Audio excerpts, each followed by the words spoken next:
네, 지난 전 시간에 제가 성경 번역과 해석에 대해서 그 권영문 형제님이 쓴 책을 기반으로 우리 개역개정 성경이 어떻게 다른지 잘못된 부분들에 대해서 좀 말씀을 드리고 하는데요.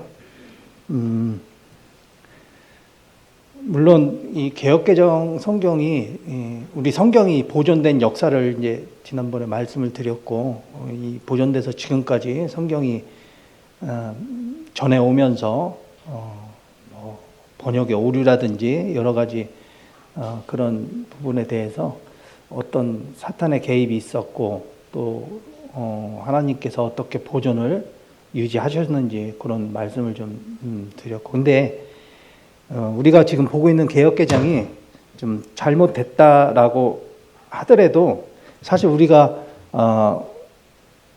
그 말씀, 개역개정 말씀을 통해서 거듭났고 지금껏 알고 있고 그런 말씀을 통해서 배우고 있고 지금 그렇습니다. 그렇기 때문에 크게 다른 건 없지만 그래도 성경의 역사와 관련돼서 지금 어떤 성경이 어느 정도의 오류가 있고 어떤 성경이 그나마 하나님께서 보존해 주시는 성경이랄지를 또 그렇게 좀 아는 게 나을 것 같아서 지난 시간에 이어서 말씀을 좀 드릴까 합니다.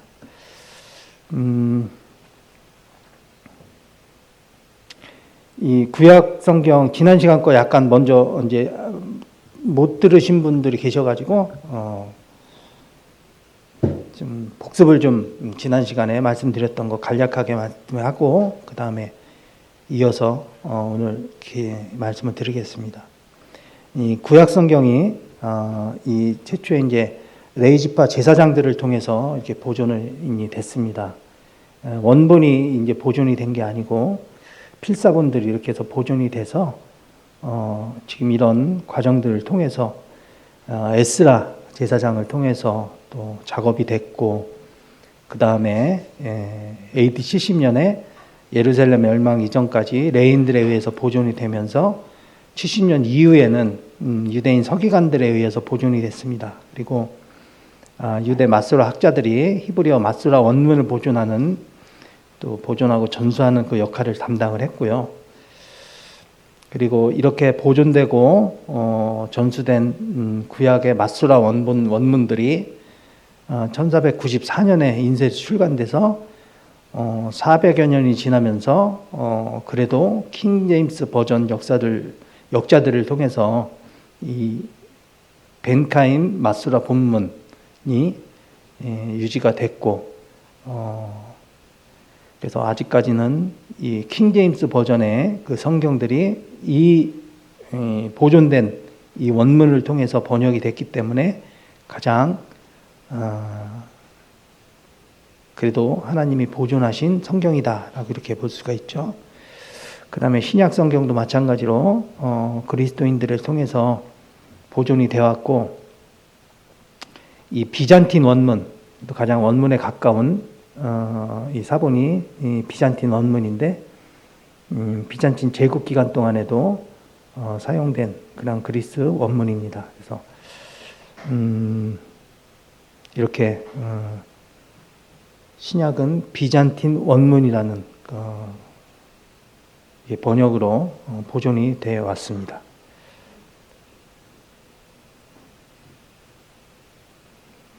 그리고 성경이 변개되고 개혁되는 데 있어 그렇게 만든 대표적인 사람들을 이렇게 지난 시간에 살펴봤는데요. 구약의 그 전통 마스라 본문을 변개시킨 키텔이 있습니다. 키텔. 독일의 신학자이면서 교수이면서 대학에서 이제 구약과 히브리어를 가르쳤는데, 이 사람은 유대인을 미워해서 히틀러에게 이제 반유대주의를 주입시킨 장본인이었죠. 이렇게 구약 성경 전체에 한 2만 군데를 수정을 했던 그런 장본인입니다. 키텔이. 그 다음에 신약을 변개시킨 오리겐이 있습니다. 오리겐도 이집트의 알렉산드리아 출신으로 뛰어난 신학자라고 하지만 잘못 알려진 거라고 하지요. 그래서 심지어는 이제 마태복음 19장 12절을 말씀을 잘못을 해석해서 말씀을 잘못 해석해서 스스로 거세까지 했던 그런 인물입니다.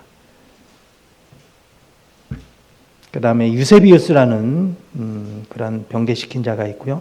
이 사람은 그 오리겐의 대를 이어서 그 사람을 추종하는 자였고, 그 사람이 대를 이어서 이제 변질된 그런 성경을 탄생시키는데 큰 몫을 했고요. 그 다음에 웨스트코트와 호르트라는 사람이 마찬가지로 이렇게 성경을 변개하고 하는데 대표적인 인물들로 이렇게 꽂힙니다. 이렇게 성경은 이런 자들에 의해서 신약 성경이 이렇게 변개되어 왔던 것을 볼 수가 있습니다. 그리고 한글 성경 번역의 그 역사에 대해서 지난번에도 말씀을 드렸는데, 사실 우리한테 물론 성경 전체의 역사는 참 중요하죠. 근데 그렇지만 그것보다 더 중요한 건 우리가 보고 있는 한글 성경의 번역과 또 한글 성경의 역사가 더 궁금하시고 할 것입니다. 그래서 최초로 한국어로 성경을 번역한 사람은 중국 선교사로 파송된 스코틀랜드의 장로교 선교사인 존 누스라는 사람이었죠. 이 사람이 한국인 이 서상윤, 백홍준, 이응찬 등과 함께 한국어로 번역을 해서 신약 성경 예수 성교 전서를 한국으로 들여 보내게 됩니다. 그래서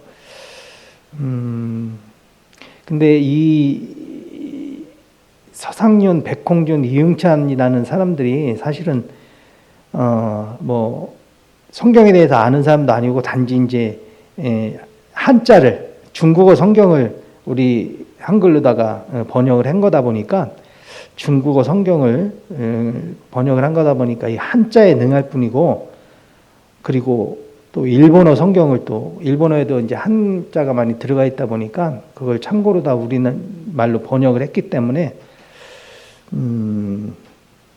글쎄 이게 제대로 된 번역이었는지.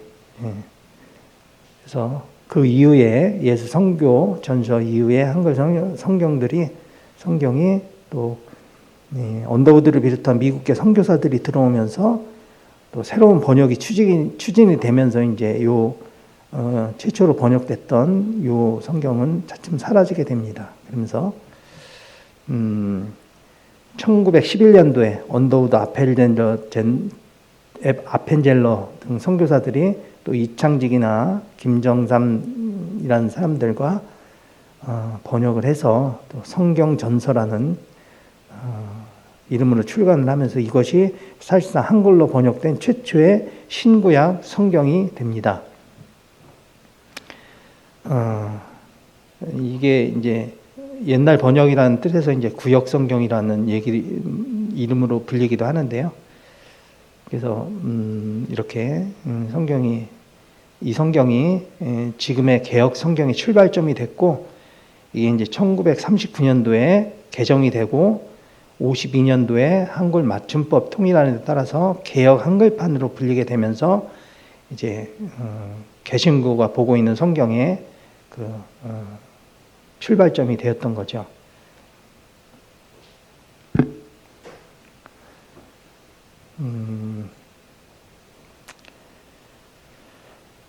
이 바른 성경이 어떻게 번역이 밑에 거길 들여다 이걸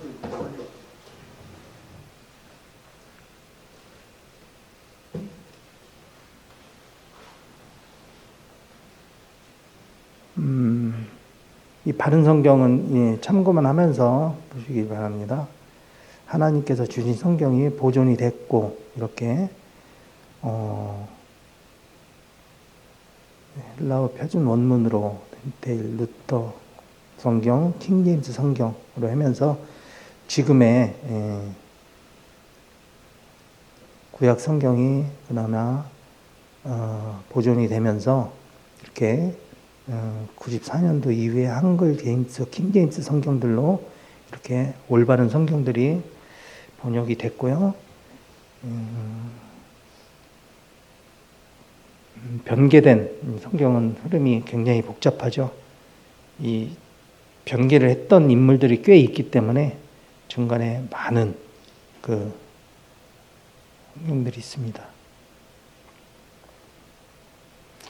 근데 이 변개를 했던 인물들이 참 여러 명들이 있다 보니까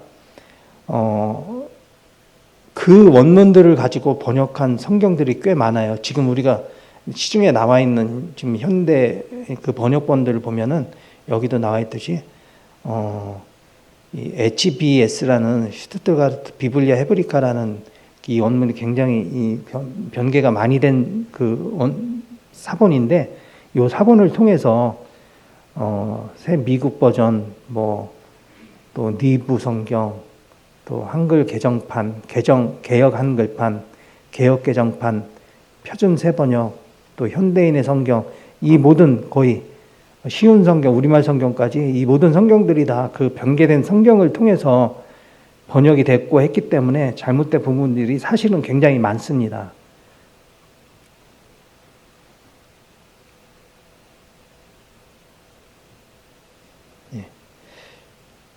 이렇게. 그래서 개역 성경 이후에 번역된 여러 한글 성경 등에 대한 비평들이 있는데요. 사실 여기 나와 있는 지금 우리가 보는 성경의 그 전신들 다 그걸 기반으로 하는 성경들이 사실은 전부 다 잘못된 것들이 상당히 많습니다. 여기 한글 개역 성경 같은 경우도 우리가 지금 보고 있는 개역 개정 이전에 보던 그 성경, 중국어 성경에서 출발한 거기 때문에 한자가 굉장히 많죠. 성경도 그렇고 현대인의 성경도 생명의 말씀자에서 발행했지만 네슬 알라드판에 그 변개된 성경을 번역을 한 거였고, 공동 번역 성경도 마찬가지고요. 이 현대어 성경도 아까 BHS라고 많이 변개된 그 성경을 사용을 해서 이제 번역이 된 거기 때문에 표준, 사실 그 기반이 되는 그 성경들이 다 변개된 거다 보니까 거기에서 모든 것들이 이렇게 나오다 보니까는 계속 이렇게 같은 오류가 많은 성경들이 나올 수밖에 없는 거죠. 현재 우리가 보고 있는 성경도 한글 개역 개정 성경이잖아요. 1998년도에 이제 나온 성경인데 61년도에 이제 한글 개역 개정 개역 성경을 갖다가 7만 곳을 수정해서 나온 거라고 하지만 사실은 맞춤법에 의한 그 내용이나 그 실제 원문 사본에서 나온 그 의미를 그대로 그걸 바꾼 게 아니고 잘못된 거에 대해서 맞춤법만 따라서 고치고 한 거기 때문에 여전히 잘못 쓰인 단어나 문장들이 1만 곳이나 된다고 합니다. 그래서 쉬운 성경도 마찬가지로 BHS를 번역을 했기 때문에 다르고, 우리말 성경도 그렇고 전수 성경 같은 경우는 헬라어 표준 원문을 사용했기 때문에 전 성경은 그나마 킹제임스와 같이 올바른 성경으로 평가가 되고 있고요.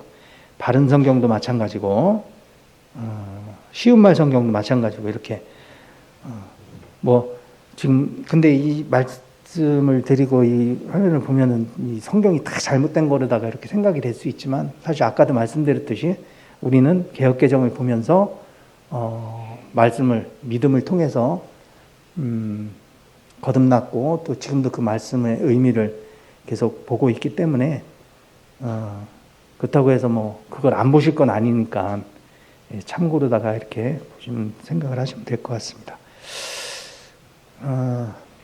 이게 이제 국내에서 번역된 한글 킹제임스 성경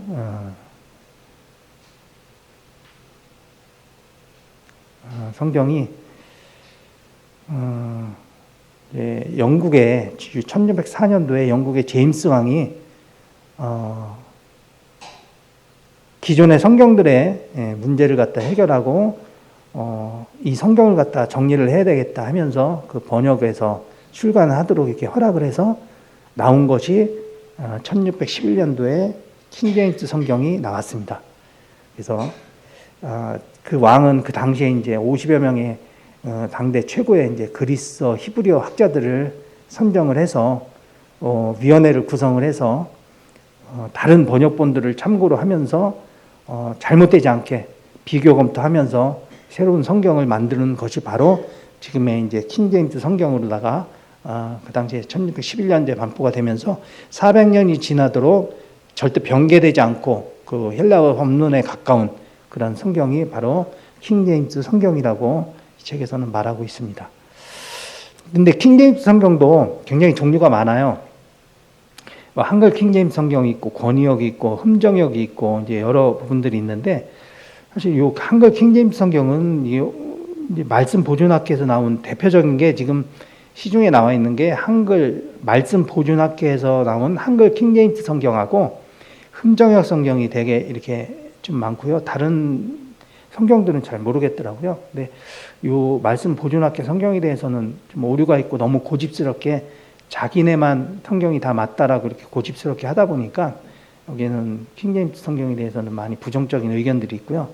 흠정역 성경이 흠정이라는 말이 왕이 제정했다라는 뜻으로 많이 이제 흠정역 성경을 많이 보고 있고 최근에는 23년도인가에는 근본역이라는 성경이 좀 나왔는데요.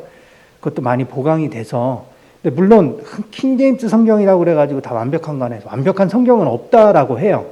그렇지만 그나마 그래도 킹제임스 성경 중에서 흠정역, 근본역 이런 성경들이 그래도 원문을 가장 잘 보존하고 최초의 말씀을 그대로 잘 풀었다. 더하거나 빼지 않은 그런 성경이라고 평가를 하고 있어요. 근데 사실 이 흠정역 성경을 지은 이 정동수 목사라는 분이 인천에 사랑 침례교회인가 거기 목사님 대학 교수예요. 교수인데 인하대학교 교수인데 그래서 오래 전부터 저도 이제 흠정역 성경을 좀 보고 있는데 이분이 그렇진 않았는데 최근 들어서는 이분이 정치 목사가 돼 버렸어요. 정가운이라는 사람하고 같이 합류하면서 정치 목사가 돼 버려 가지고 이제 흠정역을 봤던 사람도 쓴 사람이 그렇게 변질되니까 이것도 못 보겠다 이제 그런 의견들도 있고요. 자, 그러면은 이 책에서 소개하고 있는 두 학자가 성경 학자가 이 말하는 글을 좀 소개하려고 하는데요. 이 두 사람은 이제 공통적으로 자신의 저서에서 성경 번역의 중요성에 대해서 이렇게 언급을 했습니다. 그래서 이 많은 종류의 성경 가운데 어떤 번역본 성경을 선택을 해서 읽어야 될까에 대해서 조언을 좀 했습니다. 예. 먼저 헨리 모리스 박사라는 사람입니다. 예, 과학자이고 현대 창조 과학의 아버지라고 이렇게 불리는 사람인데요. 이제 기독교와 관련한 책을 60여 편의 책을 썼고 이제 30년 이상 강단에서 성경을 가르친 그 교수죠. 그래서 전도 출판사에서 발행한 성경은 해답을 가지고 있다. 또 창세기 연구 상하가 이제 대표적인데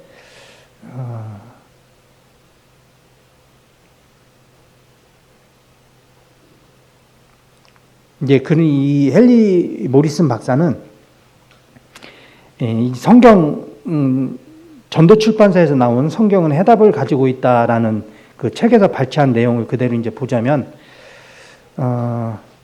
현재 성경의 전부 또는 일부가 1200종류 이상의 언어로 번역이 되고 있다고 얘기를 합니다.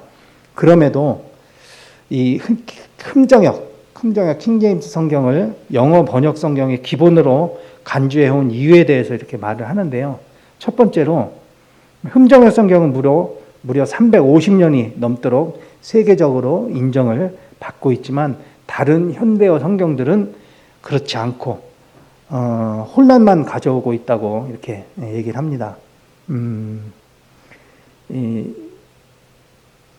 현대어로 번역된 이 번역자들 중에서는 성경의 무호성이나 명확성에 대해서 낮게 보는 그런 관점을 가지고 물론 그 아까도 말씀드린 그런 변개했던 그런 자들도 있듯이 그들과 같이 부정확하고 그 주관적인 번역으로 했기 때문에 그 하나님께서 의도하신 그런 말씀에 대해서 많이 부패된 그런 말씀들이 많이 실려 있지만 이 반면에 또 흠정역 성경들은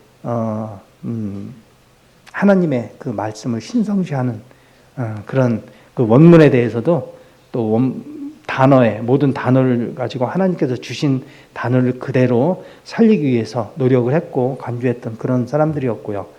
그래서 원문에 대한 이런 존경이 있었고 또 헬라어 원문, 원어 성경, 히브리 원어 성경을 그 번역을 하면서 충실하게 그 번역을 했기 때문에 흥정역 성경이 인정을 받을 만하다 이렇게 얘기를 합니다.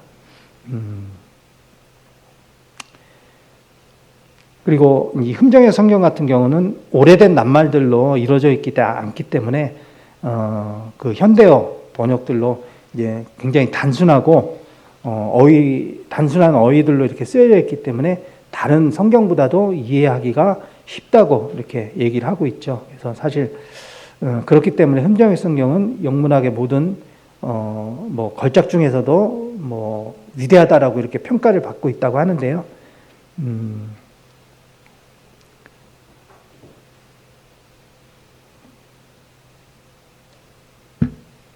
그래서 이렇게 정확하고 신뢰할 만한 그런 번역으로 지금까지도 흥정역 성경을 대신할 어떤 성경을 찾을 수가 없다 이렇게 얘기를 하고 있습니다. 다음으로 이제 헤롤스 스미스라는 사람인데요. 하나님의 구원의 길이라는 책을 읽고서 구원을 받은 자로서 마찬가지로 전도 출판사에서 발행한 사람의 질문에 대한 성경의 대답이라는 책에서 발췌한 내용을 보면 이렇게 우리 주님의 신성과 또 주님께서 흘리신 그 속죄의 피를 합당하게 말하지 않는 역분이 있다면 그것은 거부돼야 된다라고 이렇게 그 책에서는 쓰여져 있습니다. 그래서 그 현대에 나온 현대어 성경들이 그렇다라고 이 학자도 그렇게 얘기를 하고 있는데요. 이 400년 흥정역 성경 같은 경우는 400년이 넘는 세월 동안 대부분의 사람들은 이 역본을 사용을 해왔고 그 교리에 대해서도 참되고 또 어느 것도 빼놓지 않은 그런 흥정역이라고 얘기를 하고 있습니다. 그래서 오랜 세월 동안 사실상 유일한 영어 성경 역본이었고 우리 조상들이 선조들이 사용해왔던 역본이기 때문에 그래서 우리는 흥정역을 사용을 해야만 한다라고 이렇게 두 학자는 얘기를 하고 있습니다. 자, 흥정역 성경을 극찬했던 이 책에 소개한 그 두 학자가 얘기했듯이 흥정역 성경, 그래서 개역 성경과 흥정역 성경을 비교하면서 이제 우리 개역 성경에 나와 있는 성경 말씀에 대한 오역을 몇 군데 좀 찾아볼까 합니다. 사실 오역된 데는 굉장히 많아요. 예, 다른 부분 빠진 거 보면 우리 성경 말씀에서 보면 어느 구절에 없음이 많이 있죠. 없음도 있고 또 있지만 본래 원문에서 빼서 굉장히 줄여가지고 했던 그런 말씀도 구절도 있고 하기 때문에 굉장히 많지만 그냥 책에서 소개하는 부분과 또 제가 알고 있는 또 참고한 그런 부분들을 몇 군데만 찾아서 이렇게 오역 사례들을 말씀을 좀 드려보겠습니다. 아버지의 이름이 예수인가? 이제 요한복음 17장 11절 말씀인데요. 개역개정에서 거룩하신 아버지여 내게 주신 아버지의 이름으로 그들을 보존하사 우리와 같이 그들도 하나가 되게 하옵소서. 요한복음 17장은 예수님의 대제사장의 기도의 장이죠. 그래서 11절은 예수님이 하나님께 제자들을 지켜달라고 이렇게 기도하는 내용입니다. 이 말씀, 이 부분이. 근데 흥정역 헬라 원어 성경에는 아버지께서 내게 주신 자들을 아버지의 이름으로 그들을 지키사 이렇게 아버지께서 내게 주신 자들을 아버지의 이름으로 아버지께서 내게 주신 자들을 이렇게라고 했습니다. 이 차이점은 아버지의 이름 앞에 있는 단어들이죠. 아버지의 이름 앞에 있는 단어들. 요 거룩하신 아버지여 내게 주신 아버지께서 내게 주신 자들을 이런 차이가 있는데요. 자들을 빼먹었잖아요.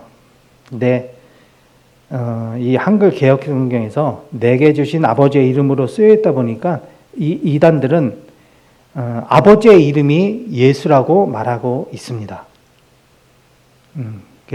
기독교 이단들은 자기들의 교리의 그 정당성을 주장하기 위해서 이런 개역 성경을 사용을 하고 있는 거죠. 개역 성경을.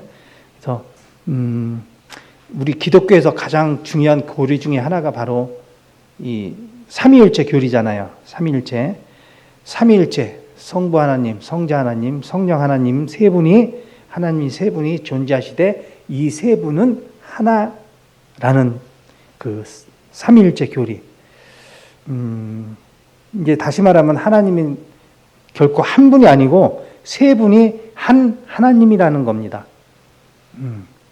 근데 이 다른 기독교 그 이단 사이비들은 이 삼위일체 교리를 완전하게 부정을 하고 있죠.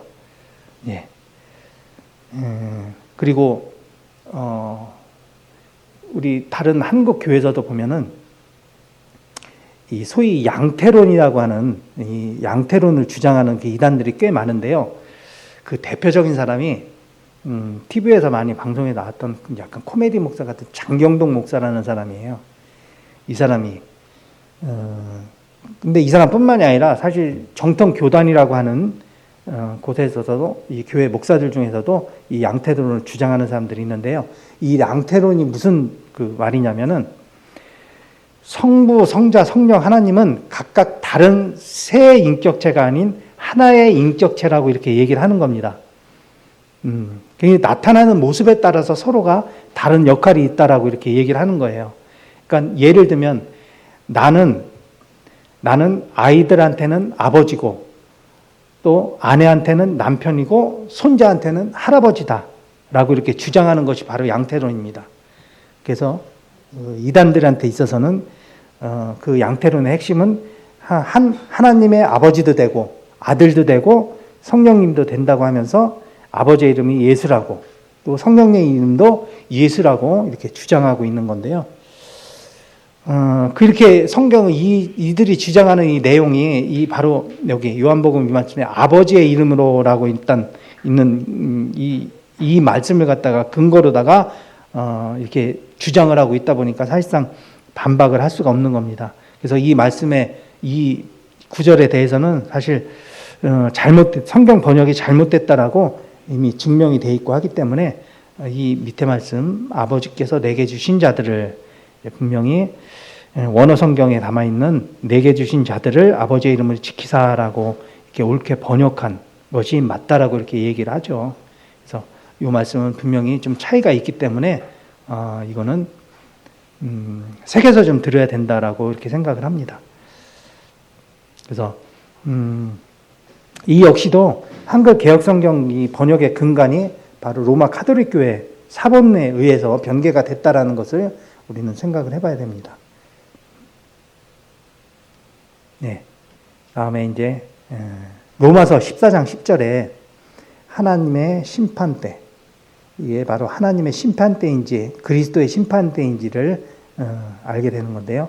로마서 14장 10절에 내가 어찌하여 내 형제를 비판하느냐, 어찌하여 내 형제를 업신여기느냐, 우리가 다 하나님의 심판대 앞에 서리라.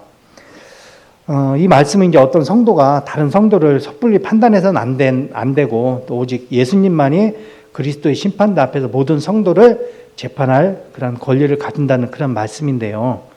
여기서 말씀하는 이 심판대는 사실 우리 그리스도인들이 상급에 대한 얘기지 하나님의 심판이 아니죠. 그래서 근데 이 개역개정에서는 이것을 하나님의 심판대라고 이렇게 번역을 하고 있습니다. 우리가 이제 부활 휴거가 되죠. 주님이 이 땅에 하늘에 오셔서 공중 들림으로 휴거가 되고 이 땅에 환란이 있게 될 때 우리는 하늘에서 이 땅에 환란이 있는 동안에 우리는 그리스도의 심판석에서 회개 보고를 하게 됩니다.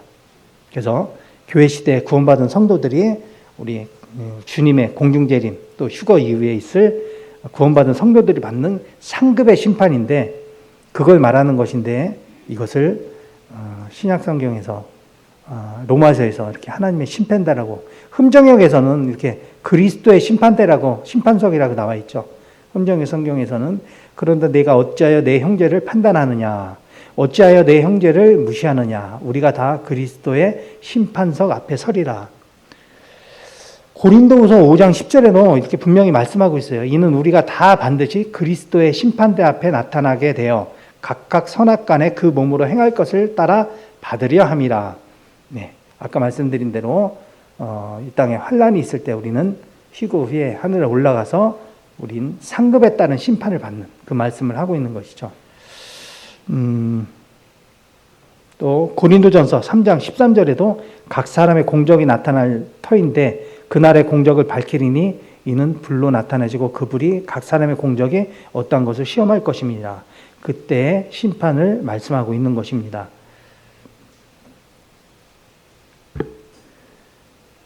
예, 로마서에서도 로마서에서 이렇게 있던 것을 요한복음 5장 22절에서 분명히 말씀을 하셨습니다. 하나님께서 아무도 심판하지 아니하시고 심판을 모두 아들에게 맡기셨다.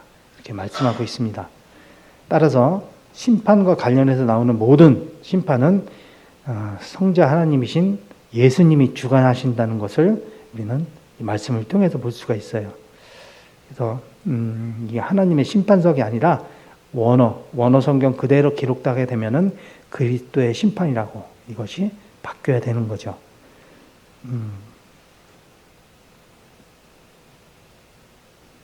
일반적으로 성경에서 이제 하나님이라는 단어는 요한복음 3장 16절에 하나님과 같이 대부분 이제 성부 하나님을 가리키게 되는데요.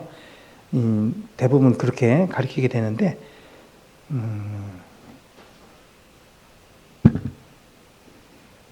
그래서 로마서 이 14장의 10절에 그 하나님의 심판대도 사실 성부 하나님의 심판대로 이해를 해서 또 성부 하나님이 심판자로 이렇게 여기게 되는 경우가 있다는 것입니다.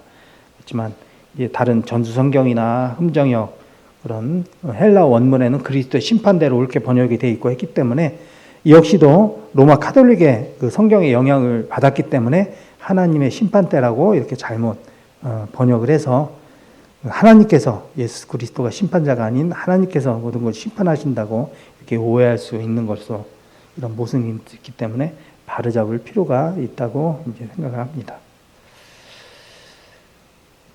자, 이번에는 이제 오직 성령의 열매인가, 그러나 성령의 열매인가. 우리가 알고 있는 9가지 성령의 열매죠. 갈라디아서 5장 22절에 오직 성령의 열매는 사랑과 희락과 화평과 오래 참음과 자비와 양성과 충성과 온유와 절제니. 근데 이제 흠정역에서는 그러나라고 돼 있어요. 그러나. 왜 이제 오직과 그러나가 왜 다르냐면 이제 사실 전에 55장 22절 이전에 그 말씀을 갖다가 봐야 되는데요. 그 말씀 문맥을 보면 문맥상 이제 그러나를 사용하는 것이 사실은 맞아요. 오직이 아니고. 왜 그러냐면 그 전에 22절 또 26절 말씀에서 5장 16절에서 21절까지 말씀을 먼저 알아야 돼요. 알아야 되는데 이 문맥을 보게 되면 서로 상반된 내용이에요. 이 성령의 열매와 상반된 내용이요. 그렇기 때문에 그러나가 들어가는 것이 맞죠. 네. 그러면은 그 16절부터 갈라디아서 5장 16절부터 21절까지 한번 읽어보도록 하겠습니다. 내가 이르노니 너희는 성령을 따라 행하라. 그리하면 육체의 욕심을 이루지 아니하리라. 육체의 소욕은 성령을 거스리고 성령은 육체를 거스르나니 이 둘이 서로 대적하므로 너희가 원하는 것을 하지 못하게 하려 함이니라. 너희가 만일 성령의 인도하시는 바가 되면 율법 아래 있지 아니하리라. 육체의 일은 분명하니 곧 음행과 더러운 것과 호색과 우상과 우상 숭배와 주술과 원수 맺는 것과 분쟁과 시기와 분냄과 당짓는 것과 분열함과 이단과 특위와 술 취함과 방탕함과 또 그와 같은 것들이다. 전에 너희에게 경계한 것 같이 경계하노니 뭐 이런 일을 하는 자들은 하나님의 나라를 유업으로 받지 못할 것이라. 네. 네. 전혀 이 내용과는 성령의 열매와는 다른 그 문맥상 다른 내용입니다. 그렇기 때문에 이어지는 오직 그 말씀을 그대로 이어서 하는 게 아니라 사실 그렇지만 그러나 성의 열매는 이렇게 다른 내용으로 들어가야 되기 때문에 이렇게 상반된 내용이기 때문에 접속사인 그러나를 사용하는 것이 맞다라고 이렇게 보게 되죠. 그래서 뭐 오직이라는 부사는 여기서는 문맥상 절대 맞지 않다고 이렇게 보는 것입니다. 그리고 이 사실 성령의 열매는 이제 에베소서 5장 9절에서 말씀하고 있는데 성령의 열매는 모든 선함과 의와 진리 안에 있다라고 이렇게 말씀을 하고 있습니다. 그렇기 때문에 뭐 일반적으로 우리 성도들이 전도를 하거나 또 전도를 통한 구원을 얻고 또 기도에 대한 응답을 받는 것 역시도 우리의 성령의 열매라고 할 수 있기 때문에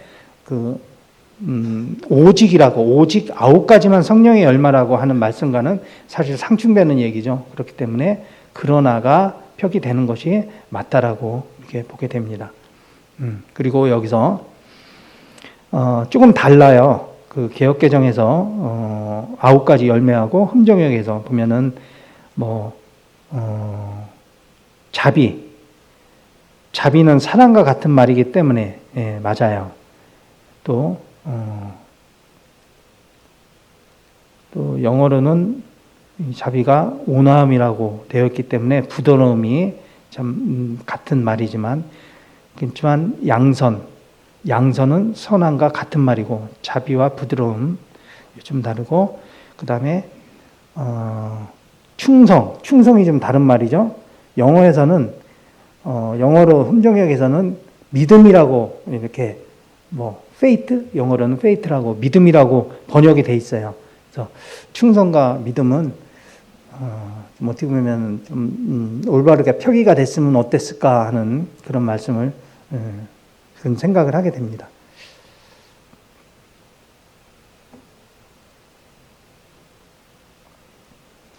그 다음에 이제 하나님은 예수님은 하나님인가 그인가? 디모데전서 3장 16절에 그는 육시로 나타난 바 되시고 영으로 의롭다 하심을 받으시고, 근데 흠정역에서는 하나님께서 육체 안에 나타나시고 성령 안에서 의롭게 되시고 이렇게 말씀하고 있습니다. 이 말씀은 이제 예수 그리스도의 성육신을 나타내는 구절이죠. 이 성육신이라는 것은 예수님께서 우리 육신의 몸을 입고서 이 땅에 오신 것을 말씀하고 있는 것이고, 그 하나님께서 우리 그리스도께서 사람의 몸을 입고 마리아를 통해서 탄생하신 것을 말하고 있는데요. 이 흠정역에서는 이 글을 하나님이라고 이렇게 번역을 하고 있습니다.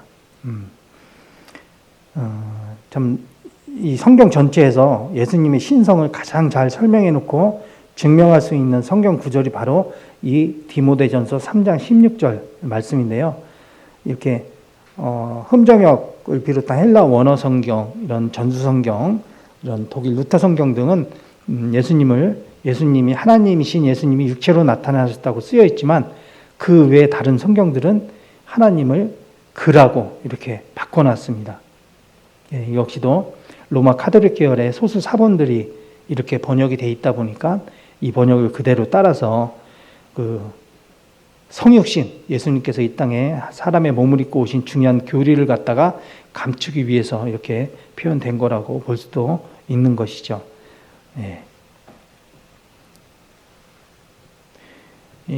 아까 그 변개된 자들 하듯이 그 오리겐이 알렉산드리아 출신의 오리겐이 하나님이라는 말을 삭제를 하게 되면서 이게 시작이 되면서 이들의 이제 그리스어 본문에서도 이 단어를 삭제하게 되고 해서 이게 이렇게 그라고 표현이 됐던 것을 이렇게 알 수가 있습니다. 다음 이제 그리스도의 도의 초보를 버려야 하는가? 히브리서 6장 1절 2절 말씀입니다. 그러므로 우리가 그리스도의 도의 초보를 버리고 죽은 행실을 회개함과 하나님께 대한 신앙과 세례들과 안수와 죽은 자의 부활과 영원한 심판에 관한 교훈의 털을 다시 닦지 말고 완전한 대로 나아갈지니라. 여기서 그리스도의 도의 초보를 버리고,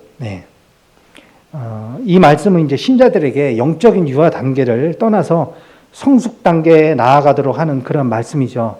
네, 본문의 그 정확한 의미는 영적인 성장 과정에 있어서 초보적인 그런 단계를 머물지 말고 성숙한 단계를 향해서 나아가라는 뜻인데, 여기서 이제 개역개정에서는 그리스도의 도의 초보를 버리고라고 이렇게 번역을 했습니다. 이거는 이제 이단이나 사이비들한테 굉장히 잘못된 그 해석의 빌미를 제공한 거라고 이렇게 볼 수가 있습니다. 이단들 중에서는 우리 지옥을 부정하는 자들이 있습니다. 여호와의 증인이라든지 뭐 안식교 이런 데서는 지옥을 부정한다고 해도 그들은 이제 죽지 않고 영원히 산다고 이렇게 주장을 하고 있는데요. 이제 그들이 이 본문을 이용을 해서 영원한 심판, 또 죽은 행실에 대한 회개, 죽은 자의 부활에 대한 교리를 부정을 합니다. 이렇게 그리스도의 도의 초보를 버려야 한다 하는 주장이 바로 이들한테 이제 이용이 되고 하는 건데요.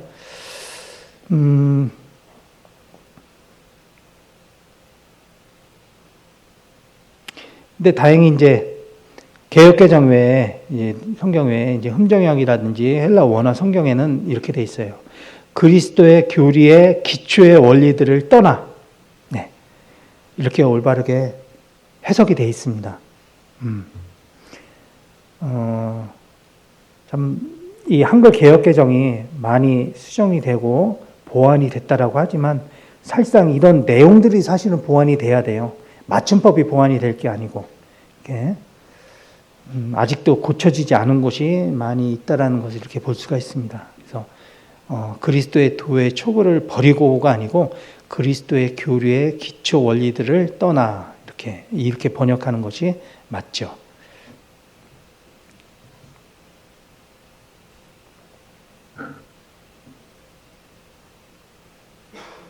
다음은 칭의 구원인가 성화 구원인가, 이렇게 베드로전서 2장 2절 말씀입니다. 갓난 아이들 같이 순전하고 신령한 젖을 사모하라. 이는 그로 말미암아 너희로 구원에 이르도록 자라게 함이라.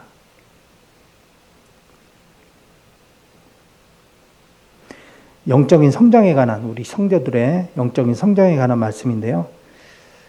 구원받은 신자들이 순수한 말씀의 젖을 먹고 영적인 성장을 도모하라고 하신 그 말씀입니다. 근데 흠정역에서는 새로 태어난 아기들로 말씀의 순수한 젖을 사모하라. 이것은 너희가 그 젖으로 말미암아 성장하게 하려 함이라. 처음부터 이 헬라 원어 성경에는 구원이라는 단어가 존재하지 않았습니다. 이 구원이라는 단어가 없었어요. 그런데 그 알렉산드리아 계열의 소수 사본 성경들이 생겨나면서 구원이라는 단어가 첨가가 되면서 그 로마 카톨릭의 영향을 받아서 개혁 교회가 받게 된 거죠. 이 영적으로 새로 태어난 구원받은 신자들은 순수한 젖인 성경 말씀을 먹고 자라야 영적으로 성장할 수 있는 거죠. 그래서 누구나 올바른 성경대로 읽으면 그 내용이 영적인 성장에 관한 것을 쉽게 알 수가 있어요. 그렇지만 구원에 이르도록 자라야 한다라고 잘못된 번역된 말씀은 신앙의 우리 성장이 구원과 연관이 있는 것인가라고 이렇게 생각을 할 수밖에 없는 것이죠. 그래서 이렇게 구원에 이르도록 자라게 하려 함이라. 또 그 젖으로 말미암아 성장하게 하려 합니다. 이 차이는 우리가 물론 우리는 이렇게 알고 있는데 처음에 이 말씀을 듣고 이 말씀을 보고 구원을 받기 위해서 말씀을 보는 사람들한테는 굉장히 어렵고 헷갈릴 수 있는 그런 말씀인 것을 알 수가 있습니다.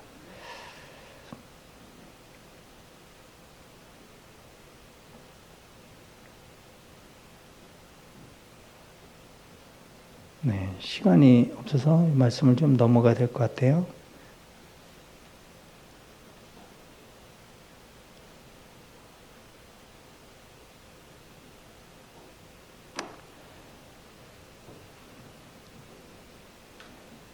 네, 갈라디아서 1장 8절 말씀입니다.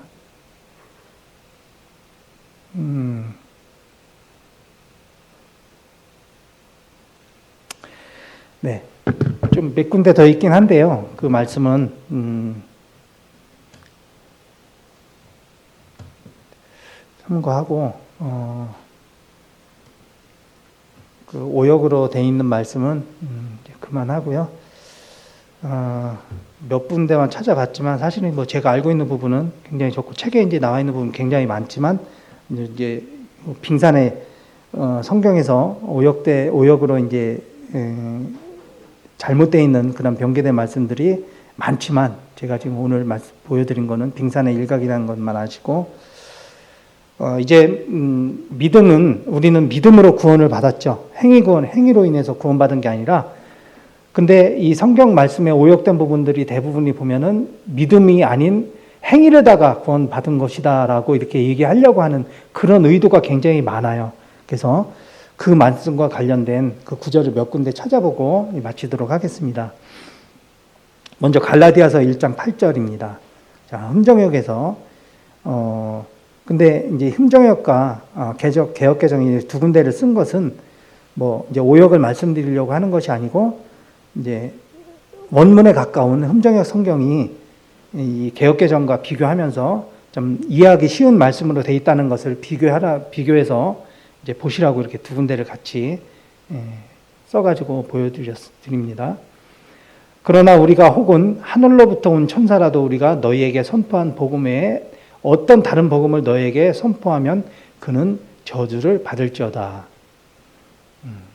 개역개정은 그러나 우리가 혹은 하늘로부터 온 천사라도 우리가 너희에게 전한 복음 외에 다른 복음을 전하면 저주를 받을지어다.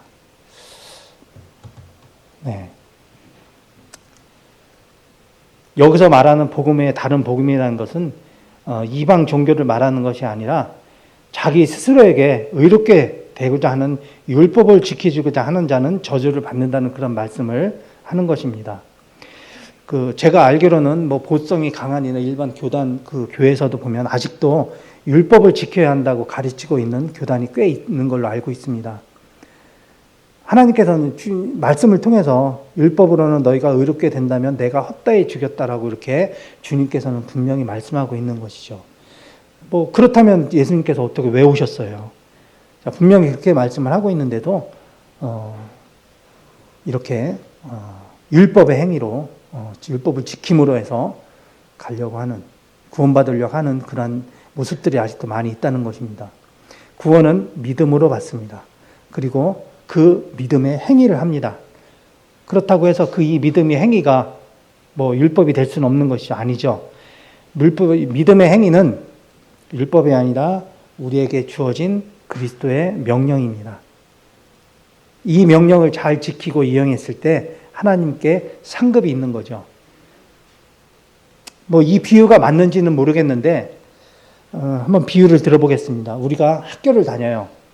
이제 평택에는 아직 고등학교가 평준화가 되어 있지 않기 때문에 중학교를 얘기를 해볼게요.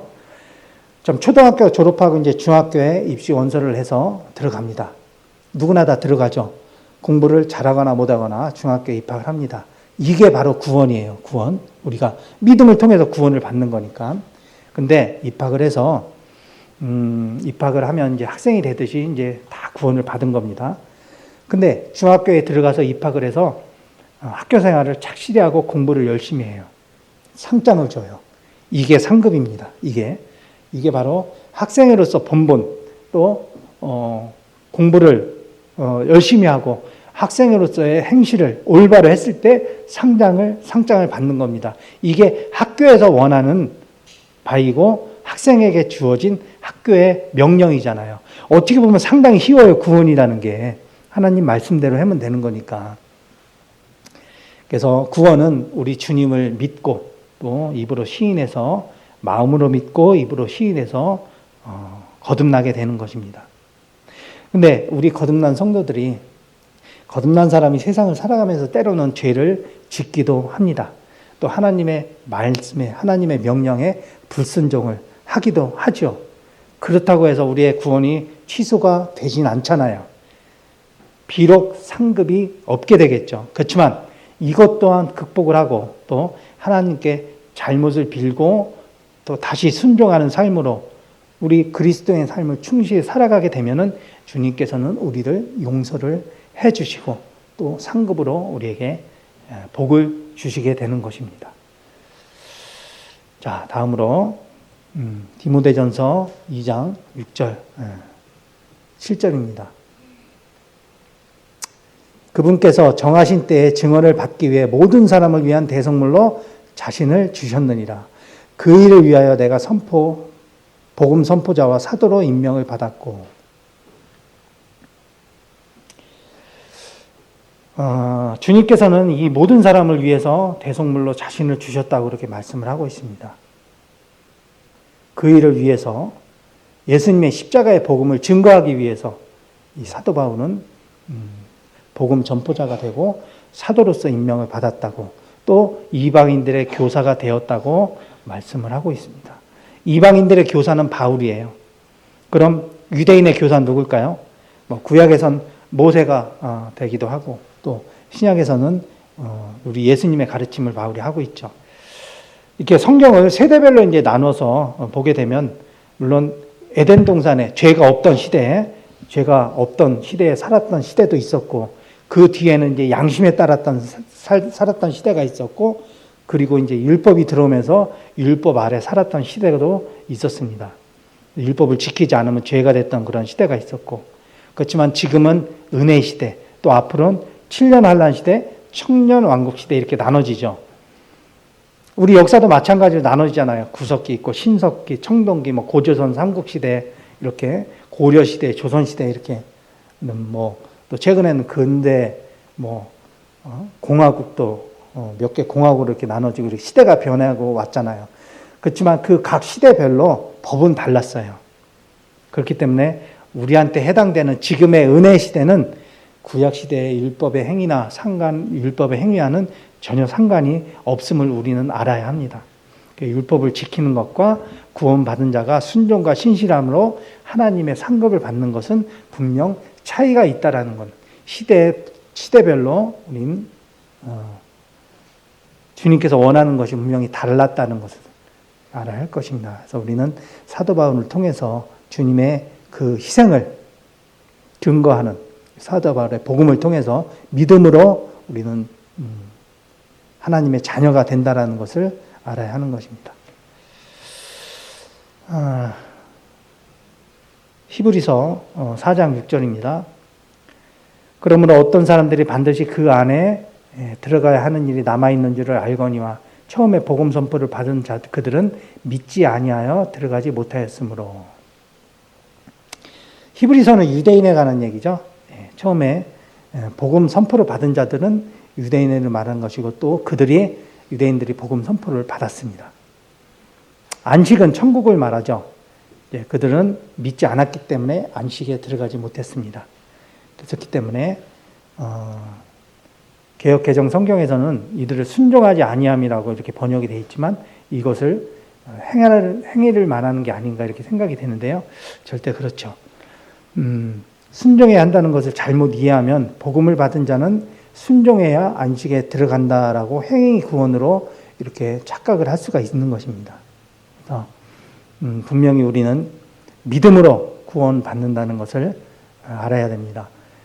잘못 오역된 그런 성경 말씀들을 통해서 우리는 행위를 통해서 열심히 해야, 율법을 지켜야 구원을 받는지, 이 잘못된 거기에 대해서는 분명히, 물론 우리는 절대 흔들림이 없고 분명히 알고 있죠. 그렇지만 처음 성경 말씀을 대하고 성경을 통해서 지금 주님 말씀을 알아가고 거듭나기 위해서 노력하는 사람들한테는 굉장히 어려울 수 있고 헷갈릴 수 있는 부분이라는 것을 알게 됩니다.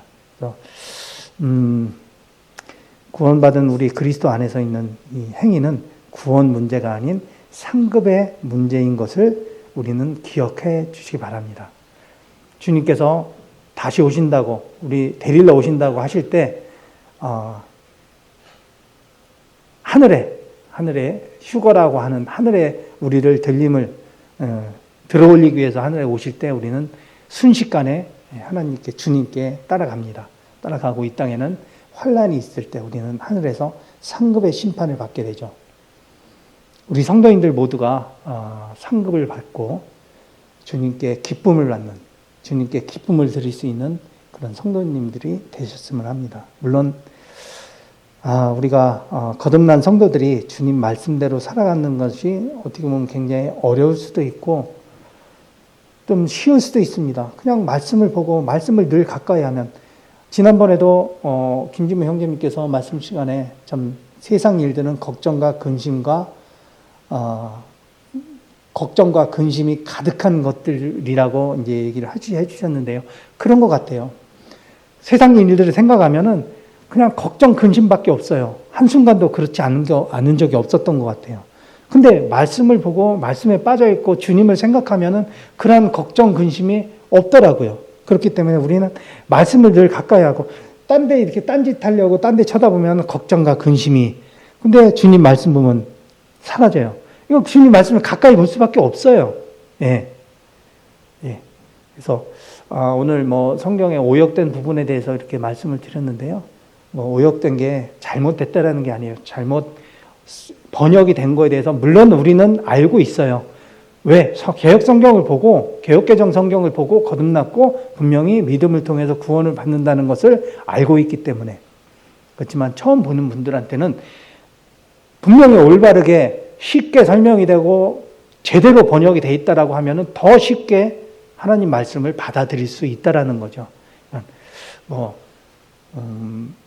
저는 지금도 이제 개혁개정을 보지만 흠정의 성경도 이렇게 같이 봐요. 그러면 훨씬 이해되는 부분도 있고, 흠정의 성경을 또 따로 사기 하시는 분들은 제가 그 파일을 다 가지고 있기 때문에 같이 이렇게 핸드폰을 통해서도 이렇게, 핸드폰에도 이제 흠정의 성경이 있기 때문에 같이 보면서 하시면 훨씬 이해도 빠르고 빠진 부분에 대해서 이렇게 채워주는 부분도 있더라고요. 그래서 그렇게 참고해서, 이게 사실 오늘 하고 지난 시간에 말씀이 그 책을 주제로 그 번역과 오류에 대한 책의 내용을 갖다 이제 풀어드리고 좀 거기에 대해서 이제 말씀을 좀 드렸기 때문에 지루하시고 그랬을 수 있었는데요.